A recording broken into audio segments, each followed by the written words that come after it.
हम देश बचाएंगे, रोजगार लाएंगे।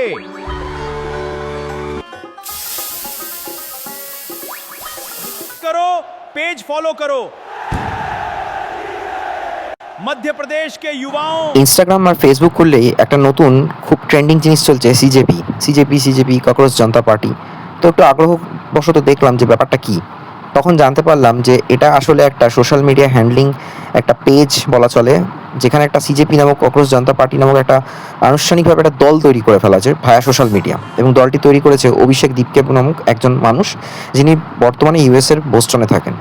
তো এর পেছনের কারণটা বেশ মজার ছিল, এবং সেখান থেকে সোশ্যাল মিডিয়া বলে না যে অনেক কিছু করে ফেলতে পারে, সোশ্যাল মিডিয়াতে একটা সরকারও পাল্টে ফেলা যায়, সেই কাণ্ডটা করে ফেলেছে এই সিজেপি সোশ্যাল মিডিয়াতে একটা পেজ বা একটা অ্যাকাউন্ট বা বলা চলে একটা অফিসিয়াল সাইট খুলেছে ভায়া ইনস্টাগ্রাম, যেখানে নাম দিয়েছে ককরোচ জনতা পার্টি।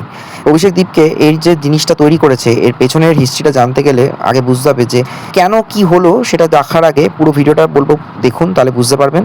আর ইনি হলেন অভিষেক দীপকে, তিনি কি বলছেন সেটাও শুনুন। हमारे फॉलोअर्स अब बीजेपी से भी ज्यादा हो चुके हैं। क्या कर दिया है यार तुम लोगों ने, इतनी पावरफुल पार्टी को, जिसके पास इतने रिसोर्सेज थे, इतने इंस्टीट्यूशंस थे, उसको 4 दिन में पीछे छोड़ दिया।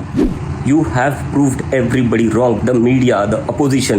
আসলে দেশের সুপ্রিম কোর্টের যে চিফ জাস্টিস সূর্যকান্ত, তিনি একটা কথা বলেছিলেন কিছুদিন আগে যে আমাদের দেশে বেরোজগার বা বেকারত্বের সংখ্যা এত দিন দিন বাড়ছে যে তারা কোনো হোমেযজ্ঞে আসে না, তারা খুবই অলস হয়ে পড়ছে, তারা নিজেদের ফিউচার নিয়ে কিছু একটা ভাবছে না, এবং তাদের উপস্থিতি বর্তমানে সমাজে সেই পতঙ্গের মতো হয়ে যাচ্ছে। মানে তিনি একদম নাম করে বলেছেন যে বর্তমানে যুব সমাজ একেবারে আরশোলার মতো হয়ে গেছে, না তারা হোমেযজ্ঞে আসে, না তারা কোনো সমাজ কল্যাণ গঠনমূলক কাজে আসে।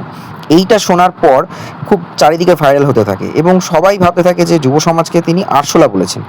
সেই কথাটা এই অভিষেক দীপকে, যিনি বোস্টনে আছেন, তিনি পুরো ব্যাপারটাকে গ্রিপ করেন। করার পর তিনি একটা নতুন দল তৈরি করার ভাবনা চিন্তা করেন এবং অফিসিয়াল পেজ বা একটা সাইট খুলে ফেলেন ইনস্টাগ্রামে, নাম দেন ককরোচ জনতা পার্টি। মানে ওটা ভারতীয় জনতা পার্টির মতোই নাম দিয়ে করার চেষ্টা করেছেন যে ককরোচ জনতা পার্টি তারাই জয়েন করতে পারবে, জেনজিরা, অর্থাৎ একেবারে ইউথ জেনারেশন, যারা বেকার থাকে, তাদের কোনো কাজকর্ম থাকে না, যারা প্রচণ্ড অলস হয়, প্রচুর সময় অনলাইন বা সোশ্যাল মিডিয়াতে সময় কাটায়, তারা এখানে জয়েন করতে পারবে। এরকম একটা প্রোপাগান্ডা ছড়ানো হয় এবং ধীরে ধীরে এটা এতটা ভাইরাল হতে থাকে যে কয়েক দিনের মধ্যে, জাস্ট 4 দিনের মধ্যে দেখা যায় যে এই ইনস্টাগ্রামে এটার ফলোয়ারের সংখ্যা প্রায় 14 কোটির কাছাকাছি চলে গেছে।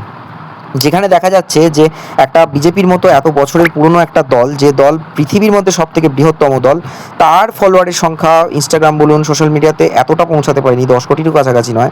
সেখানে দেখা যাচ্ছে যে এই সিজেপির মানে এতটাই বেড়ে গেছে এবং দেখা যাচ্ছে যে এটা ডিস্ট্রিক্ট ওয়াইজ, স্টেট ওয়াইজ তাদের শাখা সংগঠন খুলে ফেলেছে এই সিজেপি, এবং এতটাই প্রচার পেয়েছে, বলে না যে সোশ্যাল মিডিয়াতে কোনো জিনিস ভাইরাল হয়ে গেলে সেটা থেকে এমনি রেভিনিউ জেনারেট হতে থাকে। তো এর ভিডিওগুলো এতটাই পপুলার হয়ে গেল যে ইনস্টাগ্রাম থেকে কোলাবোরেশন আসছে, ইউটিউবে রীতিমতো এই অভিষেক দীপকে ভালো টাকা রেভিনিউ গেইন করছেন। সিজেপি এতটাই পপুলার হয়ে গেছে যে ভারত সরকার ঠিক করেছে যে এই অভিষেক দীপকে ভারতে ব্যান করা হবে, এবং এই সিজেপির যে অফিসিয়াল সাইট রয়েছে ইনস্টাগ্রাম বা ইউটিউবে, সেটাও ভারতে ব্যান করার সিদ্ধান্ত নিয়েছে তথ্য প্রযুক্তি মন্ত্রক। কেন, এখানে ভারত সরকারের বিরুদ্ধে বিভিন্ন ধরনের প্ররোচনামূলক কাজকর্ম চলছে। অভিষেক দীপকে হচ্ছে 2011 কি 2014 টাইমে আম আদমি পার্টি যখন দিল্লিতে ইলেকশনে দাঁড়ায়, সেই সময় এই সোশ্যাল মিডিয়া হ্যান্ডলিংয়ের কাজটাও এই অভিষেক দীপকেই করেছে। তাই কেউ কেউ মনে করছে যে এখানে হয়তো অভিষেক দীপকে হয়তো অরবিন্দ কেজরিওয়ালই এখানে ইনপুট হিসেবে দেওয়া হয়েছে, অ্যাপয়েন্ট করা হয়েছে ডার্ক ওয়েবসাইটের মাধ্যমে, বা বলা হয় যে ডার্কভাবে, মানে ওপেনলি দেখা যাচ্ছে না যে কে আসলে কীভাবে তিনি এলেন।